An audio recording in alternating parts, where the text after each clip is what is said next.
আমরা দেখতে চাই না, আমরা আশ্বাস চাই না, আমরা চাই আমাদের দাবির বাস্তবায়ন।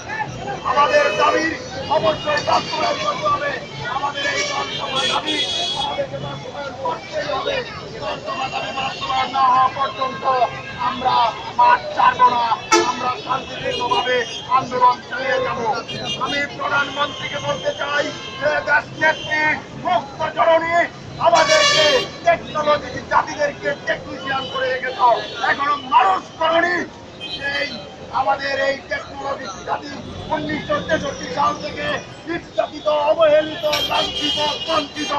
আমাদের কথা কেউ শুনে না, আমাদের দিকে নজর দেয় না। আমরা স্বাস্থ্য সেক্টরের একটা অন্যতম ভূমিকায় আছি। আমরা রোগ নির্ণয় করি, আমাদের রোগ নির্ণয় ব্যতীত ডাক্তাররা চিকিৎসা করতে পারবে না, আমাদের রোগ নির্ণয় ব্যতীত নার্সরা সেবা করতে পারবে না। আমরা স্বাস্থ্য সেক্টরের সবচেয়ে প্রধান ভূমিকা পালন করি। আজকে স্বাস্থ্য সেক্টরের প্রধান ভূমিকা পালন করার পরও আমরা আমাদের ন্যায্য দাবি, আমাদের ন্যায্য পাওনা আমরা পাইনি। আমি উপস্থিত সকলকে সাংবাদিক ভাইদেরকে বলতে চাই, আমাদের এই দাবি শুধু মিডিয়া প্রকাশ করবেন তাই না, আমাদের এই দাবি যেন বাস্তবায়ন হয় সেদিকেও আপনারা খেয়াল রাখবেন। আমরা পর্যায়ক্রমে আমাদের শান্তিপূর্ণ কর্মসূচি পরিচালনা হতে থাকবে, আমাদের আন্দোলন চলতেই থাকবে।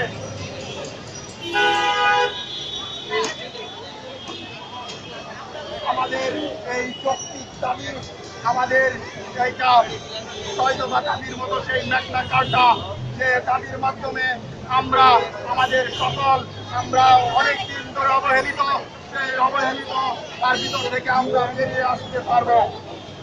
তাই আমি মানববন্ধনে উপস্থিত সকল ছাত্রছাত্রী ভাই বোনদের বলতে চাই, ভয় নাই, ওরে ভয় নাই, দেশে প্রান্তে পরিবর্তন ভয় নাই, তার ভয় নাই। আমরা আমাদের টেকনোলজি জাতির ইতিহাসে স্বর্ণপত্র হয়ে আনবে।